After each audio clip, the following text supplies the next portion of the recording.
तो हेलो दोस्तों, कैसे आप लोग। उम्मीद करता हूँ कि आप लोग भी अच्छे होंगे, आपकी तैयारी भी बेहतर चल रही होगी। तो जैसा कि आप सभी को पता है कि हम लोग त्रिविमीय ज्यामिति पढ़ रहे थे चैप्टर, जिसमें कि ऑलरेडी हमने 5 लेक्चर कंप्लीट कर लिए थे। लास्ट लेक्चर नंबर 5 में हम लोगों ने क्या पढ़ा था कि दो रेखाओं के बीच की दूरी, ठीक है, जिसको हम लोगों ने दो पार्ट में पढ़ा था। एक तो समतल रेखा, एक विषमतल रेखा, ठीक है। दोनों का कॉन्सेप्ट मैंने आपको अच्छे से समझा दिया था कि अगर रेखा समतल है तब क्या कहते हैं, दूरी के लिए क्या फॉर्मूला लगेगा, और विषमतल रेखा के लिए क्या फॉर्मूला लगने वाला है, ठीक है, जो कि मैंने यहाँ पर लिख करके रखा। देखिए, समतल के लिए मैंने आपको ये बताया था, विषमतल के लिए ये बताया था, ठीक। दो ही प्रकार से आप रेखाओं के बीच की दूरी निकाल सकते हैं, एक समतल रेखा, एक विषमतल रेखा। एकदम डिटेल में समझाया लेक्चर नंबर 5 में। अगर आपने नहीं देखा है तो आप जा करके लेक्चर नंबर 5 वॉच करिए, ठीक है। अब आज क्या हम करने वाले हैं, आज हम उसके आगे का कॉन्सेप्ट समझने वाले हैं, ठीक है दोस्तों। आज हम लोग काफ़ी बेहतरीन सा कॉन्सेप्ट समझेंगे, और लास्ट लेक्चर में मैंने एक आध एग्जांपल्स भी करवाए थे, ठीक है। तो इसलिए मैं बोल रहा हूँ कि आप लोग लास्ट लेक्चर जा करके देखिए, ठीक है। तो चलिए, आज हम क्या करने वाले, प्रश्नावली 11.2 है उसको आज अपन सॉल्व करने वाले हैं, ठीक है। चलिए देखते हैं, प्रश्नावली 11.2 काफ़ी ईजी है। एक मिनट दोस्तों, ठीक है। चलिए, तो 11.2 में है कुछ नहीं दोस्तों, सब जो अब तक अपन लोग पढ़ चुके हैं वही सारा कॉन्सेप्ट यूज होने वाला है प्रश्नावली 11.2 में। उसमें आपको जैसे कि समतल रेखा के बीच की दूरी दे दी, विषमतल रेखा के बीच की दूरी आपसे पूछ ले कि क्या ये लंबवत है, आपको दो रेखा दे दी और इसके 4 बिंदु हैं, मतलब कि दो रेखा के 4 बिंदु ही होंगे, ठीक है। 4 बिंदु आपको दे दिया और आपसे बोलेगा कि बताइए कि ये जो रेखाएं हैं क्या एक दूसरे पर लंब हैं, परस्पर लंबवत हैं या नहीं, ये चीज़ आप बताइए। काफ़ी तरह से क्वेश्चन पूछ सकते हैं। चलिए अपन स्टार्ट करते हैं। प्रश्नावली 11.2 का पहला क्वेश्चन आप लोग अपनी बुक में देख सकते हैं, ठीक है। चलिए, आपको दिक कोसाइन दे रखे हैं, ठीक है। आपको 3 दिक कोसाइन दे रखे हैं, 3 रेखा है, यानी कि आपको 3 दिक कोसाइन दे रखे हैं, और आपको बताना है कि ये जो तीनों रेखाएं हैं ये क्या परस्पर लंबवत हैं या नहीं। ये चीज़ आपको प्रूफ करके बतानी है। अब मेरी बात को आप समझिएगा, एकदम डिटेल में समझिएगा। आपको उसने क्या दिया है, आपको उसने दिक कोसाइन दिया है, ठीक। दिक कोसाइन उसने आपको दिया है, ठीक। मैंने बोला कि एक रेखा ये है, ठीक, मैंने इसके दिक कोसाइन लिख रहा हूँ, ये दिक कोसाइन है, ठीक है, ध्यान रखिएगा। x1 y1 z1, और एक ये रेखा b है, इसके दिक कोसाइन है x2 y2 z2। एक ये रेखा c है, इसके दिक कोसाइन है x3 y3 z3। अब मैं आपसे बोलूं कि आप बताइए कि ये पहली रेखा और दूसरी रेखा क्या परस्पर लंबवत है, तो क्या करेंगे आप। तो देखिए, जैसा कि अपन ने सदिश बीजगणित में कॉन्सेप्ट समझा था, लंबवत होने के लिए हम लोग क्या करते थे, a डॉट बी 0 आ गया तो काम अपना लंबवत है, मतलब कि यही तो हम लोग ने सीखा था कि यानी कि अगर a dot B is equal to 0 आ जाता है तो क्या है, लंबवत है, ठीक। अब मेरे को तो नहीं लगता कि इसके अंदर का कॉन्सेप्ट समझाने के लिए है, जो कि मैं आपको समझाऊं कि ये क्यों है, ठीक है। फिर भी मैं आपको एकदम सिंपल से बता दे रहा हूँ कि देखिए, क्या हम लोग ने पढ़ा था कि जो इनके बीच का कोण यानी कि लंबवत जो होता है, लंबवत अगर रेखा है तो उसके बीच का कोण क्या 90 बनेगा, और 90 की वैल्यू यहाँ पर क्या 0 हो जाती है। तो इसलिए हम लोग क्या, a dot B is equal to अगर 0 आ जाता है तो हम लंबवत कहते हैं। अब मेरी बात को समझिएगा, अब यहाँ पर a डॉट बी, अपन a डॉट बी डायरेक्ट तो करा नहीं सकते, तो यहाँ पर हम लोग क्या करेंगे, देखिए यहाँ पर आई जे के ये सब तो है नहीं, यानी कि स्थिति सदिश तो दिया नहीं है, सिर्फ और सिर्फ रेखा के ये दिक कोसाइन दिया है। तो हम क्या करेंगे, आई जे के को छोड़ करके जो दिक कोसाइन दिए हैं आपस में उनका मल्टीप्लिकेशन कराएंगे। मतलब है कि अगर हमको a डॉट बी में बताना है कि लंबवत है नहीं, तो हम कराएंगे x1 dot x2 plus y1 dot y2 plus z1 dot z2 is equal to 0। एक मिनट दोस्तों, अगर ये चीज़ 0 आ जाती है आपकी, ये जो चीज़ मैंने लिख करके रखी है, अगर ये चीज़ प्रूफ हो जाता है, इतनी इसको आप कैलकुलेशन करने के बाद अगर आप 0 प्रूफ कर देते हो, तो क्या हो जाएगा कि रेखा ए व बी क्या परस्पर लंबवत है, ठीक है। अब ए बी तो आपने बता दी कि लंबवत है। अब यही सेम कंडीशन क्या करेंगे, हम बी और सी के साथ करेंगे। बी और सी का ऐसे ही मल्टीप्लिकेशन कराएंगे इनके दिक कोसाइनों का। अगर इसका भी मल्टीप्लिकेशन 0 आ जाता है तब हम कहेंगे कि रेखा बी और सी भी लंबवत है, और इसके बाद हम क्या करेंगे, सी और ए का करा देंगे। अगर ये दोनों भी आ जाता है 0 के बराबर तो हम क्या कहेंगे, सी और ए भी लंबवत है। फिर हम लिख देंगे अतः रेखा ए बी, मतलब ए बी व सी तीनों रेखा क्या परस्पर लंबवत है, ठीक है। ऐसे करना है आपको सवाल, काफी सिंपल सा क्वेश्चन है, ठीक है। क्यों? क्योंकि सिर्फ और सिर्फ आपको यहाँ पर दिक कोसाइन दिए हुए हैं, दिक कोसाइनों का आपको आपस में मल्टीप्लिकेशन करा के ये जो इस चीज़ को आपको जीरो प्रूफ करना है। बस अगर ये चीज़ होता है तो आप लिखोगे ए बी सी क्या है, परस्पर लंबवत है। ठीक, इतने सिंपल सा काम आपको करना है। ये प्रश्न नंबर 1 है। मेरे को तो नहीं लगता कि इसको मेरे को सॉल्व करवाना चाहिए। ठीक है, ऐसे आप 3 स्टेप में करेंगे। सबसे पहले ए बी, ठीक है, फिर बी सी और फिर सी ए का कराएंगे। ऐसे कराएंगे, फिर आप लिख देंगे अतः पहली रेखा दूसरी रेखा पर लंबवत है, अतः दूसरी रेखा तीसरी रेखा पर लंबवत है, अतः तीसरी रेखा पहली रेखा पर लंबवत है।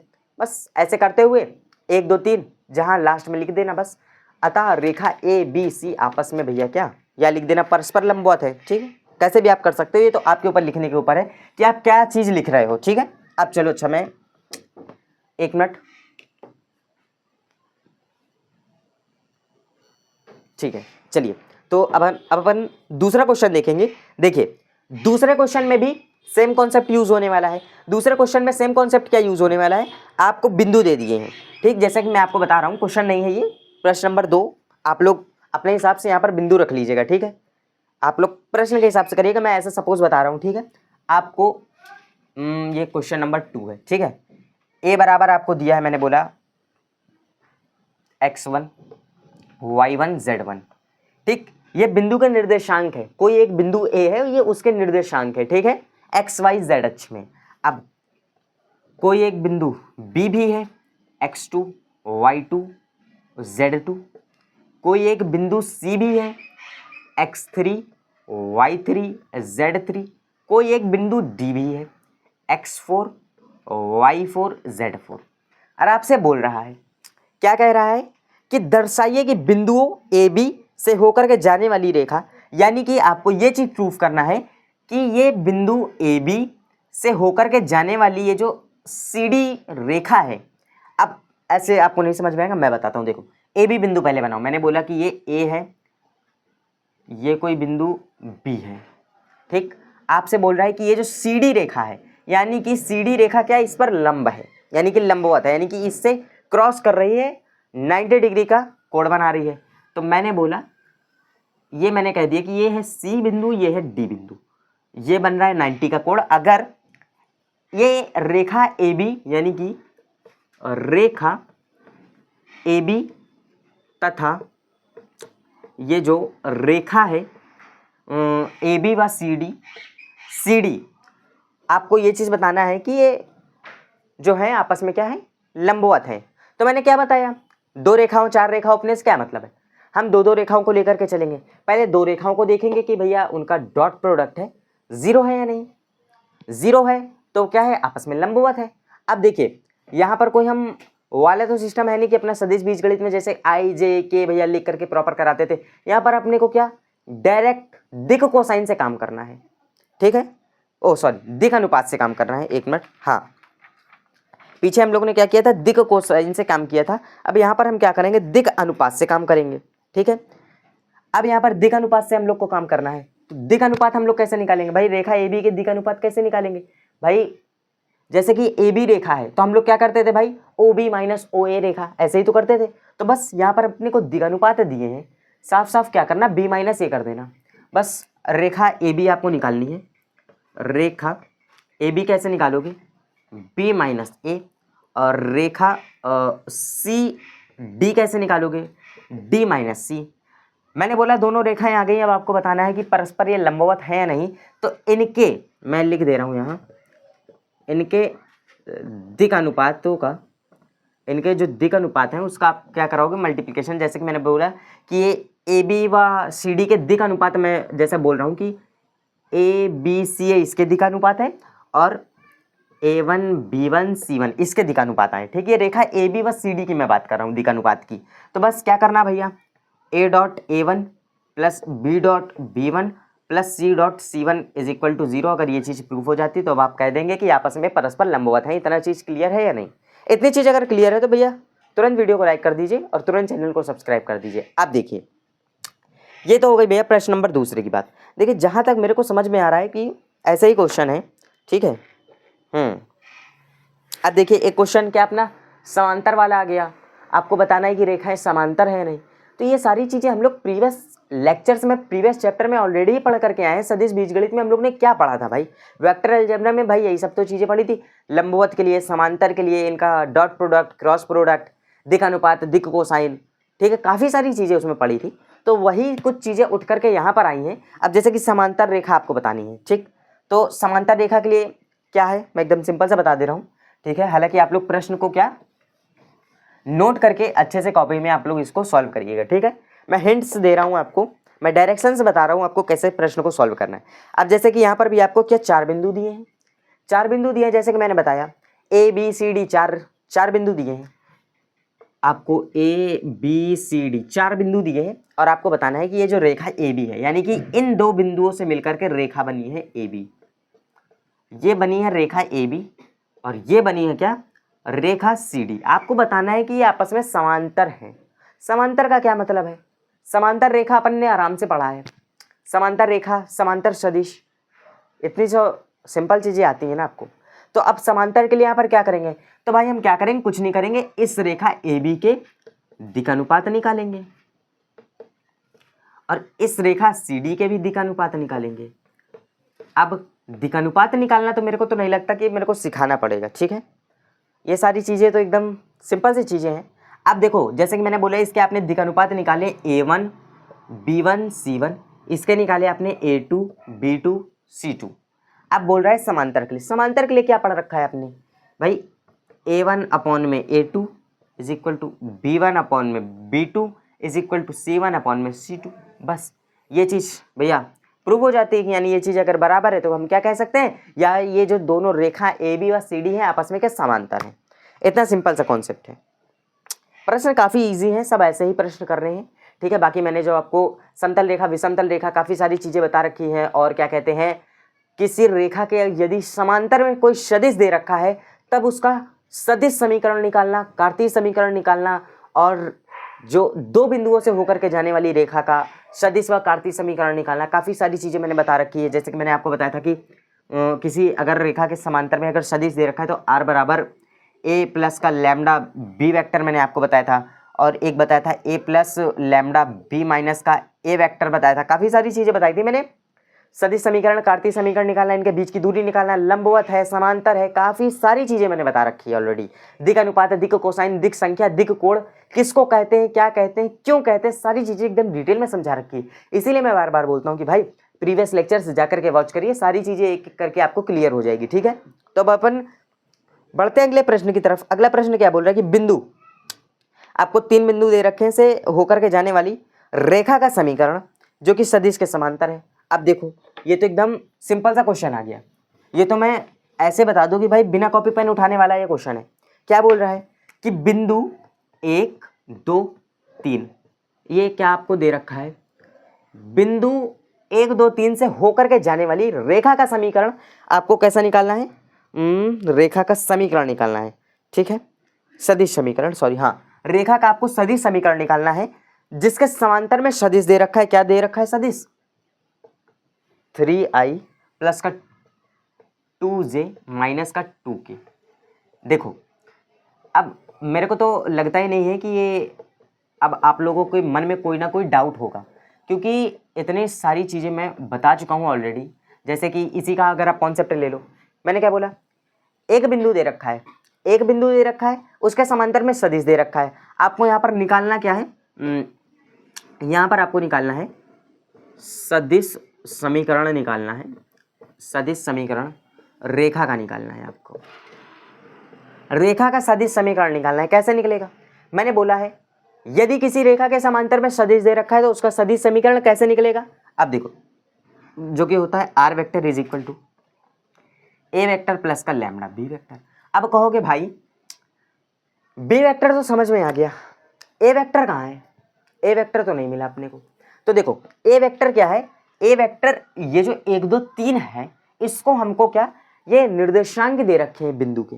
मैंने बोला कि इसको बिंदु A नाम दे दो, A नाम दे दो, इस बिंदु को A नाम दे दो, इसके निर्देशांक दे रखे हैं, इसको सदिश में कन्वर्ट करो, स्थिति सदिश, स्थिति सदिश यानी कि भैया एक्स अक्ष वाई अक्ष जेड अक्ष में जो पोजीशन दिखाता है कि हाँ भाई एक्स में इतने कदम चले, वाई में इतने कदम चले, जेड में इतने कदम चले, कैसे हमें पता लगेगा? अगर आई जे के लगा है तो हमें पता चल जाएगा, यानी कि इसका स्थिति सदिश निकालो। इसका स्थिति सदिश निकालोगे तो क्या आएगा भाई? आई 2j प्लस का 3k। सिंपल सा काम है, स्थिति सदिश निकालना तो बच्चों का खेल हो गया है। ठीक है, अब देखो क्या करना, बस वैल्यूज उठा करके रख देना है। ये हो जाएगा i cap 2j 3k cap plus lambda, B vector उठा के पूरा पूरा ऐसे ही रख देना, लैम्डा का अंदर मल्टीप्लिकेशन नहीं कराना है। ठीक, अब जैसे कि मैंने बोला इतना सॉल्व कर दिया आपने, और हाँ अब आपसे बोल दें कि इसका कार्तीय समीकरण भी निकालो। कार्तीय समीकरण में क्या रखा है भाई? कार्तीय समीकरण में रखा ही क्या है? सिंपल सा काम है। कार्तीय समीकरण क्या होता है? Lambda is equal to X minus x1 upon में ए होता है, lambda is equal to Y minus y1 upon में b होता है, lambda is equal to z minus z1 upon में c होता है या नहीं? इसीलिए मैं बोलता हूँ कि भाई प्रीवियस लेक्चर जा करके देखो। अब ये चीज़ नहीं समझ में आ रही हो कि भाई ये चीज़ कहाँ से लिख दी, ये चीज़ मैंने कहीं और से नहीं लिखी, ये चीज़ मैंने यहीं से ही निकाल करके लिखी है। नहीं पता है तो लेक्चर 1 और लेक्चर 2 जा करके देखो, एकदम डिटेल में समझ में आएगा। रेखा का सदिश समीकरण, कार्तीय समीकरण निकला कैसे, कैसे निकालते हैं, सब कुछ डिटेल में समझा रखा है। ठीक, काफ़ी सारी चीज़ें लेक्चर 1 लेक्चर 2 में इतना डिटेल में समझाया है कि मेरे को तो नहीं लगता कि और आपको कोई अदर वीडियो देखने की ज़रूरत भी पड़ेगी। ठीक है, काफ़ी डिटेल में समझाया है, तो ये कार्तीय समीकरण के लिए हो जाएगा। अब हाँ ठीक, तो ये चौथा क्वेश्चन है। क्वेश्चन सारे आपको इजी ही मिलेंगे, कोई टफ क्वेश्चन नहीं है। मैं तो चाह रहा हूँ कि आप लोग इसको ट्राई करो, एक बार खुद से इसको लगाने की कोशिश करो, और आप लोग 100% ये जो एक्सरसाइज 11.2 है खुद से आप लोग सॉल्व कर जाओगे। इतने आसान क्वेश्चन है इसके।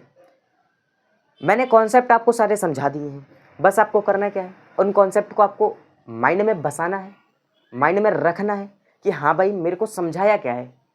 उसके बाद क्या करना, प्रश्न को देखना, प्रश्न में पूछ क्या है। अच्छा जैसे देखो, सपोज करो ये 5वां नंबर का क्वेश्चन आपकी 11.2 एक्सरसाइज में है। क्या कह रहा है कि किसी बिंदु का स्थिति सदिश से गुजरने वाली, स्थिति सदिश आपको दे रखा है। देखो स्थिति सदिश दे रखा है, इसका मतलब क्या है, ए दे रखा है। ठीक, स्थिति सदिश, अब कहोगे भाई स्थिति सदिश ए ही क्यों है, बी हो सकता है। दो सदिश दे रखे, हम किसको माने, ए किसको माने, बी। मैं बताता हूँ किसको ए मानो किसको बी मानो। जो भी समांतर सदिश होता है वो हमेशा बी मानो। अगर आप इस फॉर्मूले के अकॉर्डिंग चलोगे, इस फॉर्मूले का अकॉर्डिंग चलोगे आप, समांतर सदिश हमने क्या नाम लिया था, बी मानो इसको। बाकी जो बचे वो क्या होता है, यानी कि स्थिति सदिश नाम दे दे। जैसे कि अब यहाँ पर क्या है कि प्रश्न नंबर 5 में आपको क्या स्थिति सदिश नाम दिया है। ठीक है, यानी कि आपको वेक्टर बना करके ऑलरेडी दिया है। नहीं तो यहाँ पर क्या आपको निर्देशांक दिए थे, यानी कि बिंदु दिए थे, आपने उसको क्या पहले सदिश में कन्वर्ट किया, स्थिति सदिश में, फिर जाके आपने ये फॉर्मूला लगा करके ये चीज़ आपने निकाली। ठीक, यही काम किया। अब यहाँ पर डायरेक्ट दे रखा है। अब लेकिन देखो यहाँ पर आपको डबल मेहनत करनी पड़ेगी। मेहनत क्या, एकदम सिंपल सा काम है कि आपको सदिश समीकरण भी निकालना है और कार्तीय समीकरण भी निकालना है। देखो सदिश समीकरण निकालना है, कार्तीय समीकरण निकालना है, कितना आसान है, मैं बताता हूँ कैसे निकले। सदिश समीकरण सपोज अपन ने ये निकाल लिया। कार्तीय समीकरण के लिए क्या करना है, x माइनस x1 अपॉन में a। अब ए बी सी ये क्या होते हैं, ये होते हैं समांतर सदिश के दिशानुपात। ए बी सी क्या होते हैं, समांतर सदिश के दिशानुपात। आप कहोगे भाई ये समांतर सदिश के दिशानुपात नहीं पता मेरे को, मैं बताता हूँ।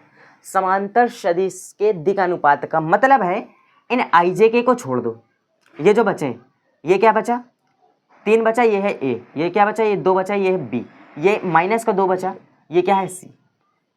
आई जे के को हटा दो, बाकी जो भी बचता है वो क्या कहलाता है, दिशानुपात कह लो, अदिश घटक कह लो, बात एक है। दिशानुपात कह लो, अदिश घटक कह लो, बात एक है। ठीक, दिक् संख्या भी कहते हैं इनको। ठीक है, त्रिविमीय में इनको दिक् संख्या भी कहीं कहीं पर नाम लेकर के बोला जाता है।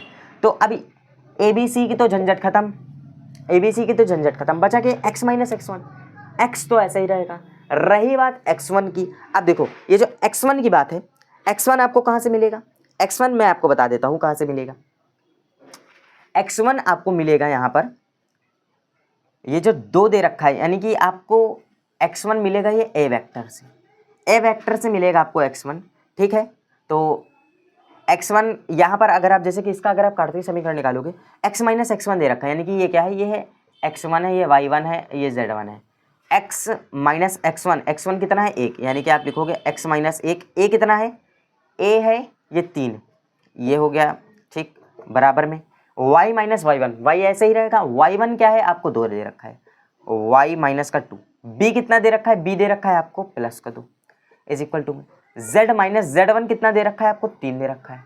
हम a वेक्टर में देखेंगे, अब देखो c क्या है, c है माइनस का 2, ये निकल करके आया था रेखा का सदिश समीकरण, ये निकल करके आया रेखा का कार्तीय समीकरण। 5वां क्वेश्चन आसान से लगा लोगे, ऐसा क्वेश्चन है, काफी सिंपल सा है, ठीक है। अब देखो सदिश समीकरण कार्तीय समीकरण निकालना था, काफी सिंपल सा काम है। अच्छा 6वां प्रश्न क्या दे रखा है आपको, हाँ 6वें प्रश्न में क्या कर दिया है, काफी आसान सा काम किया है, दिया वही चीज है, बस सिर्फ थोड़ा सा घुमा दिया। घुमाया क्या है कि अब तक आपको ऐसे दे रहा था कि बिंदु है ये समांतर सदिश है, या कहीं कहीं पर आपको क्या दे रखा था, दोनों साथ ही में दे रखा था कि इस बिंदु से होकर के जाने वाली तथा समांतर सदिश से होकर के जाने वाली क्या रेखा का आपको कार्तीय समीकरण निकालना है। अब आपको क्या दे रखा है, एक बिंदु दे रखा है और आपको एक रेखा दे रखी है, आपको बताना है कि समांतर है। अब देखो रेखा समांतर होने के लिए अपन ने क्या पढ़ रखा था, ठीक है, यानी कि रेखा समांतर के लिए हमने क्या पढ़ रखा है कि समांतर के लिए क्या a1 अपॉन में a2, b1 अपॉन में b2, यही सारी चीज़ें पढ़ रखी है ना। अब आपको यहाँ पर दे रखा है और आप क्या करो, बिंदु दे रखा है, ठीक, रेखा के यानी कि बिंदु दे रखा है, तो आप सबसे पहले क्या करोगे, पहली रेखा के दिशानुपात निकालोगे, फिर क्या करोगे, ये जो दूसरा आपको कार्तीय समीकरण दिया है इससे आप दूसरी रेखा के दिशानुपात निकालोगे। कैसे निकालोगे, ये जो भैया x माइनस 3 यानी कि ये जो प्लस 3 है इसको आप क्या करोगे भैया इक्वल में 0 करके यहाँ से आप निकालोगे, ठीक है, a1 b1 c1 निकालोगे, बस a1 अपॉन में b1, b1 अपॉन में c1 ऐसे करके आप करोगे, ठीक है। चलिए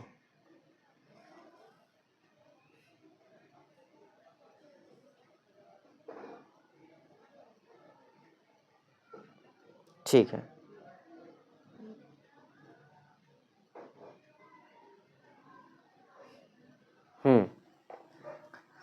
इसमें एक चीज और कह रहा है प्रश्न नंबर 6 में, हाँ मैंने ध्यान नहीं दिया, जो कि कह रहा है कि मैंने शायद आपको कुछ और बताया जबकि प्रश्न में कुछ और कह रहा है। प्रश्न का कहना ये है कि आपको उस रेखा का कार्तीय समीकरण ज्ञात करना है, उस रेखा का कार्तीय समीकरण ज्ञात करना। मैं आपको ऐसे लाइव बता दे रहा हूँ, कंफ्यूजन नहीं होनी चाहिए माइंड में।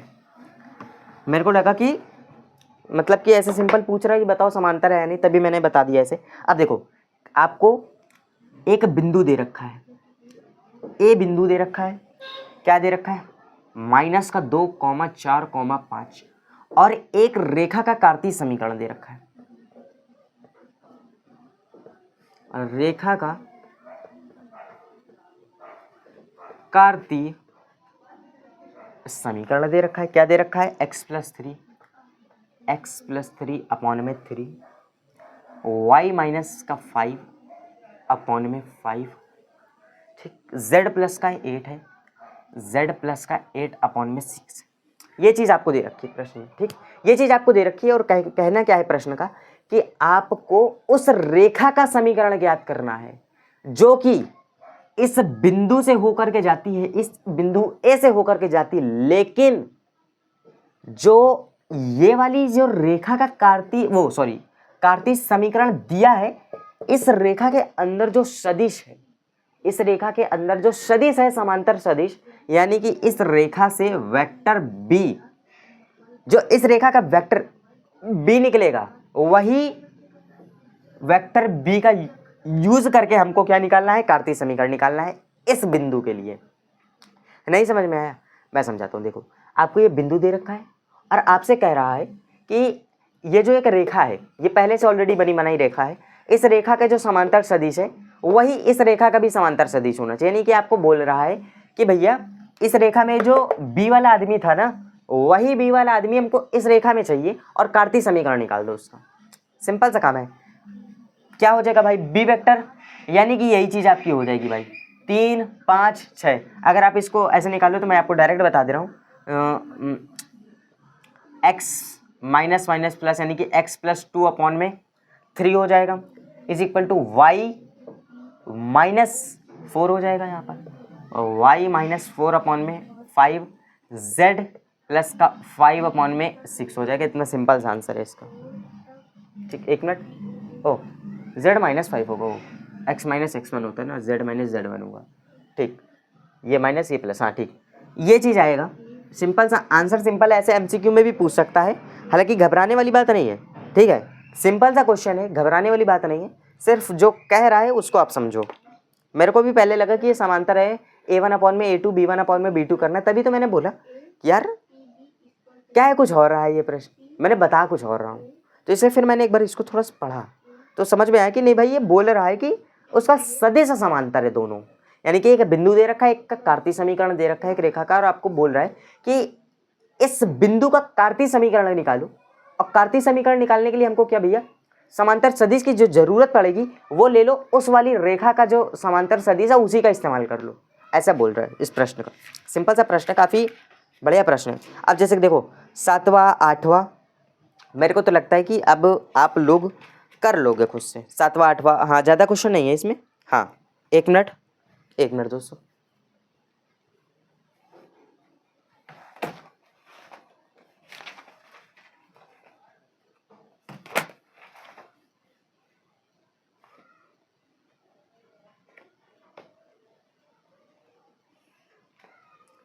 ठीक है, कॉपी कहाँ चली गई, ये रही। ठीक है दोस्तों, चलिए देखो कुछ शायद आप लोगों के लिए कुछ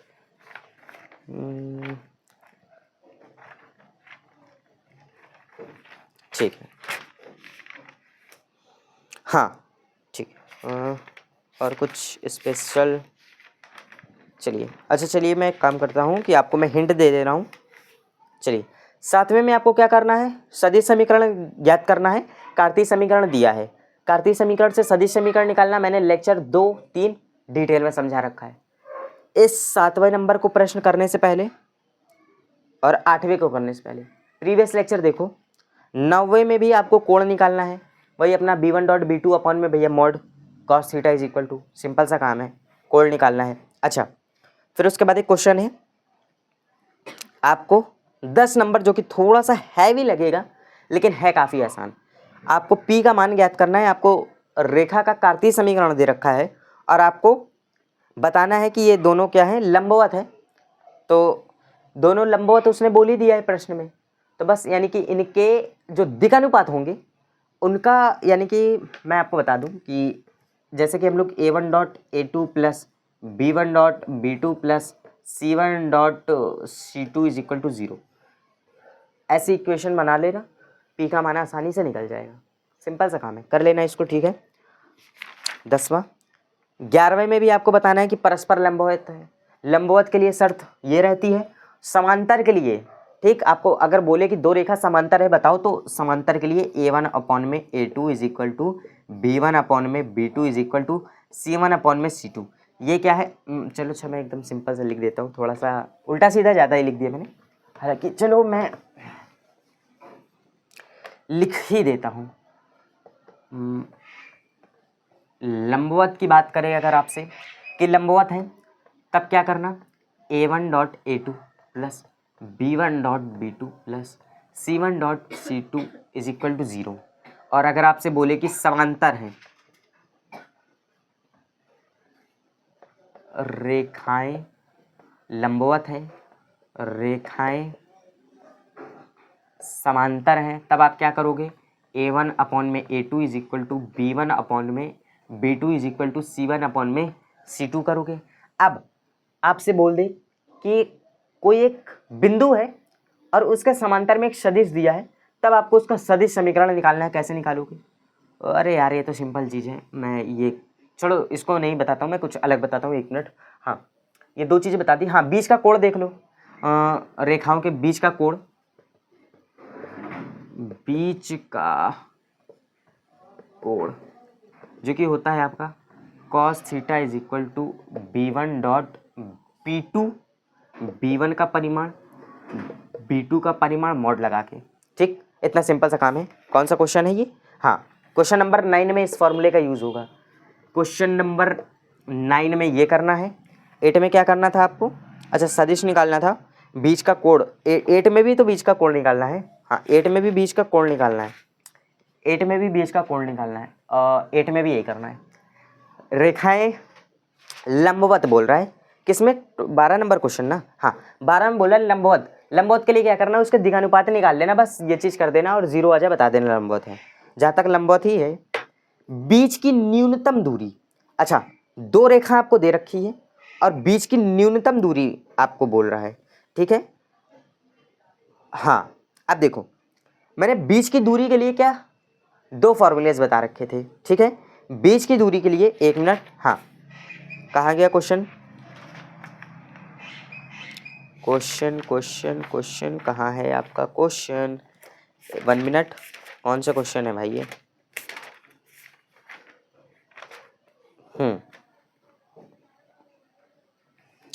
अब देखो, ये क्वेश्चन है, काफ़ी बढ़िया सा क्वेश्चन है। देखो, आपसे बोल रहा है कि बीच की दूरी, यानी कि समतल, पहले मैं आपको बता दे रहा हूँ, समतल रेखा के लिए बीच की दूरी। देखो, समतल रेखा के लिए बीच की दूरी के लिए आप क्या करोगे? तो देखो, जब समतल रेखाएं होंगी तो आपके लिए यहाँ पर क्या हो जाएगा? 1 मिनट, हाँ, समांतर रेखा यानी कि समतल रेखा, समतल रेखा, इसकी मैं पहचान भी बता दे रहा हूँ। समतल रेखा की पहचान यानी कि जो सदिश होता है, समांतर सदिश जो होता है बराबर होता है, वो समतल रेखा कहलाती है। इसके लिए जो फॉर्मूला हो जाता है वो हो जाता है b cross a2 minus a1 और b का मॉड, ये मॉड लगा करके। सिंपल सा क्वेश्चन है ये, ठीक है। ये b क्या है? ये b वेक्टर है, सॉरी, हाँ ये b वेक्टर है, समांतर सदिश है ये। अब ये जो सदिश जिसमें समांतर ना हो, यानी कि सदिश समांतर सदिश बराबर ना हो, सॉरी, समांतर सदिश बराबर ना हो। अब देखो, जिसमें समांतर सदिश बराबर नहीं होता है तो वो क्या कहलाती है? वो कहलाती है विषमतल रेखा, वो कहलाती है विषमतलीय रेखा। उसके लिए क्या हो जाता है? उसके लिए हो जाता है b1 क्रॉस b2 वेक्टर, ठीक है, मॉड लगा करके, और यहाँ पर हो जाता है a2 माइनस का a1, यहाँ पर हो जाता है b1 क्रॉस b2 का परिमाण, ठीक, मॉड लगा के। इतना सिंपल सा काम करना है आपको, ठीक है। ये क्या समतल के लिए, विषमतल के लिए है। बाकी बीच की दूरी, कोण, बीच की दूरी बता दी है, कोण बता दी है, और रेखा का सदिश समीकरण, कार्तीय समीकरण निकालना बता ही दिया है। अब समझो क्वेश्चन की बात करता हूं मैं। क्वेश्चन नंबर 13, आपको 2 रेखा के कार्तीय समीकरण दे रखे हैं, बोल रहा है बीच की न्यूनतम दूरी। सबसे पहले चेक करो कि वो समतल है या विषमतल है। समतल के लिए और विषमतल के लिए पहचान बता दी। उन लोगों के जो नीचे का ABC होता है, दोनों के कार्तीय समीकरण का ABC मैच कर लेना, दोनों रेखाओं के बराबर है तो ये वाला फॉर्मूला लगा देना, यानी कि समतल रेखा है। लिख भी देना कि अतः दोनों का जो समांतर सदिश है वो बराबर है, इसलिए यह क्या है? समतलीय रेखा है। तब यहाँ पर आप ये वाला फॉर्मूला लिख दोगे, एग्जामिनर देखेगा, खुश हो जाएगा, कहेगा वाह भाई बच्चे को तो बहुत कुछ आता है, ठीक। अगर बराबर नहीं है तो विषमतल रेखा लगा करके ये वाला फॉर्मूला करना है। ये b1 क्रॉस b2 है, यहाँ पर सारणिक वाला वो होगा, ठीक है, सारणिक वाला वो है काम, ध्यान रखना। सारणिक से आप इसको सॉल्व करोगे आईजे के, ठीक, वेक्टर को। बाकी क्वेश्चन 14, 15 लास्ट के 2 और बचे हैं, और आपसे बोल रहा है बीच की दूरी ज्ञात करनी है, बीच की दूरी ज्ञात करनी है। 14 नंबर क्वेश्चन में आपको यहाँ पर सदिश समीकरण दिया है, सदिश समीकरण दिया है, वो भी समांतर सदिश वाले का, ठीक है। और आपको यहाँ पर चेक कर लेना है कि भैया ये जो बी वेक्टर है बराबर है या नहीं, लैम्डा के साथ जो मल्टीप्लिकेशन में होता है बराबर है नहीं। तो आप देख सकते हो कि बराबर नहीं है तो विषमतल रेखा है भैया। सिंपल सा काम कर लेना है इसका, ठीक है। कैलकुलेशन बड़ी नहीं होती, 3 नंबर 5 नंबर में प्रश्न आता है, एकदम सिंपल सा होता है प्रश्न। 15 नंबर में भी यही सेम चीज़ करना है, बीच की न्यूनतम दूरी ज्ञात करनी है। समतल रेखा विषमतल रेखा का कॉन्सेप्ट एकदम डिटेल में समझाया हुआ है, नहीं देखा है तो मैं एक काम करूँगा, आई बटन पे वीडियो को पिन कर दूंगा और एंड में, वीडियो के एंड में आपको लिंक्स भी दे दूंगा, ठीक है। बाकी ये एक्सरसाइज 7.2 का मैंने फिनिश कर दिया है। अब इसके बाद अपन नया चैप्टर कल से स्टार्ट करेंगे। और कोई लोग ये मत कहना कि भाई ये 7.2 मैं कह रहा हूँ कि 11.2 एक्सरसाइज नहीं कंप्लीट कराई। क्यों? क्योंकि मैंने एक ही वीडियो में मैंने आपको सभी प्रश्नों की आपको हिंट दे दी है, क्योंकि मैंने इतने लेक्चर्स में, आई थिंक ये लेक्चर नंबर 6 है, 5 लेक्चर में ऐसा मैंने आपको ये चैप्टर पढ़ाया है कि त्रिविमीय ज्यामिति जितने भी कॉन्सेप्ट्स थे, स्टार्टिंग में मैंने आपको बताया दिक् कोण किसे कहते हैं, दिक् संख्या किसे कहते हैं, दिक् अनुपात, दिक् कोसाइन, ये सारी चीज़ें एकदम पीछे से पढ़ के आए थे। फिर भी मैंने इनका रिवीजन कराया। फिर मैंने आपको बताया कि रेखा यहाँ पर कितने प्रकार की अपने को पढ़नी है। मैंने आपसे बोला 2 प्रकार की रेखा पढ़नी है। सबसे पहले कौन सी पढ़नी है कि कोई आपको एक बिंदु दे रखा है और उसके समांतर में आपको सदिश दे रखा है, तब रेखा के लिए सदिश समीकरण, कार्तीय समीकरण कैसे निकालोगे। फिर मैंने दूसरी चीज़ समझाई आपको कि अगर आपको 2 बिंदु दे रखे हैं, 2 बिंदु दे रखे हैं और उससे हो करके जाने वाली रेखा का आपको सदिश समीकरण और कार्तीय समीकरण निकालना है, तब आप क्या करोगे, वो भी मैंने डिटेल में समझाया है। ठीक, फिर उसके बाद मैंने आपको बीच का कोण समझाया। लंबवत 2 रेखाएं कब लंबवत होंगी, या आपको 4 रेखा दे दी और आपसे बोल रहा है कि आप सिद्ध करो कि ये चारों लंबवत है, तब क्या करोगे। आपसे वो 4 रेखा दे दी, आपको बताना है कि ये चारों रेखा समांतर है या नहीं, तब क्या करोगे। काफ़ी सारे कॉन्सेप्ट समझाए कि नहीं। फिर उसके बाद मैंने आपको एक कॉन्सेप्ट और प्यारा सा समझाया, जो कि समतल रेखा विषमतल रेखा, यानी कि समतल रेखा विषमतल रेखा के बीच की न्यूनतम दूरी, बीच का कोण तो समझा ही था, बीच की न्यूनतम दूरी भी समझा कि रेखाओं के बीच की न्यूनतम दूरी कैसे निकालते हैं, तो उसमें भी 2 कॉन्सेप्ट समझा। सबसे पहले समतल रेखा के लिए समझा। अब देखो समतल रेखा कौन सी होती भाई, समतल रेखा एक ही तल पर, विषमतल रेखा अलग अलग तल पर हो।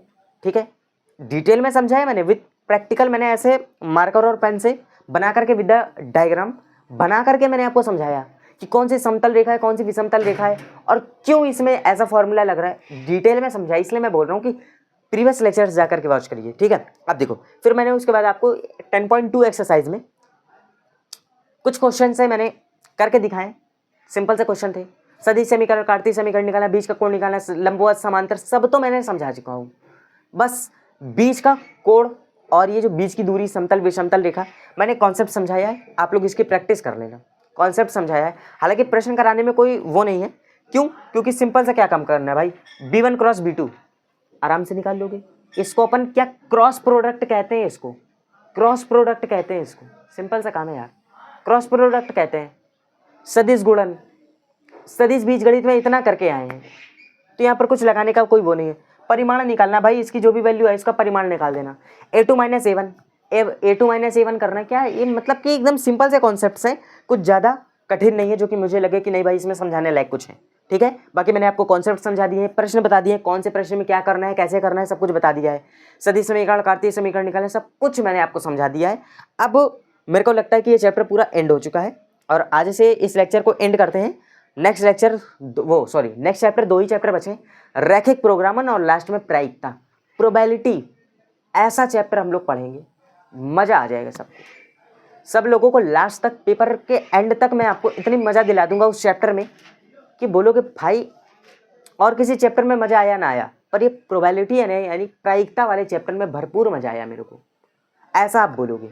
रैखिक प्रोग्रामन काफ़ी कठिन चैप्टर लगता है, मेरे को भी लगता था काफ़ी कठिन चैप्टर, लेकिन जब मैंने खुद समझा कि हाँ यार ऐसा भी होता है क्या, मतलब मैंने कॉन्सेप्ट्स पूरे समझे हैं और वैसे ही जैसा मैंने खुद समझा है वैसे ही मैं आपको समझाने वाला हूँ। ठीक है, तो इसलिए भैया चैनल को आप लोग सब्सक्राइब जरूर करिएगा और वीडियो अगर पसंद आया हो तो लाइक ज़रूर करिएगा। ठीक है, कोई डाउट हो कमेंट करके आप बेशक मुझसे पूछ सकते हैं, बाकी आप परेशान मत होइएगा। ठीक है, और पेपर में अभी समय है, 20 दिन है और 20 दिन में मैं दोनों चैप्टर ख़त्म करा दूंगा और कोशिश करूंगा कि इंपॉर्टेंट क्वेश्चंस की सीरीज़ भी लाऊं, क्योंकि मेरे पास भी टाइम नहीं रहता, तो इसलिए वीडियोस थोड़ा कम आती हैं। आप देख रहे होंगे कि पिछले 3-4 दिनों से वीडियोस नहीं आ रही होंगी। ठीक है, अब कंटिन्यू होंगी और मैं कोशिश करूँगा कि जल्दी ही लेक्चर्स को एंड करूँ, क्योंकि कॉन्सेप्ट समझाने में क्या लेक्चर ज़्यादा खिंच जाते हैं। आपने देखा होगा समाकलन, काफ़ी सारे मतलब जो कि 20-20, 25-25 लेक्चर क्रॉस हो जाते हैं। ठीक है, और डेली एक ही लेक्चर, 2 लेक्चर पॉसिबल हो पाता है, तो इसलिए थोड़ा सा कोर्स ज़्यादा आगे है, पर कोई दिक्कत नहीं। पेपर से पहले अपन कोर्स को भी फिनिश करेंगे और सभी चैप्टर के इंपॉर्टेंट क्वेश्चंस को भी देखेंगे। ठीक है, परेशान मत होइए। ठीक है, चलिए मिलते हैं नेक्स्ट लेक्चर में। आज का लेक्चर कैसा लगा आप लोगों को ज़रूर बताइएगा, और आज जो मैंने आपको क्वेश्चन दिए हैं ये आप समझिए कि होमवर्क में मैंने आपको कॉन्सेप्ट समझा दिया, प्रश्नों को जरूर सा आप लोग ऐसा होमवर्क ट्राई जरूर करिएगा। ठीक है, मिलते हैं नेक्स्ट वीडियो में, तब तक के लिए थैंक यू दोस्तों। और हाँ, एक बार फिर से मैं आपसे यही कहूँगा, चैनल को सब्सक्राइब और वीडियो को लाइक ज़रूर करिएगा। थैंक यू दोस्तों।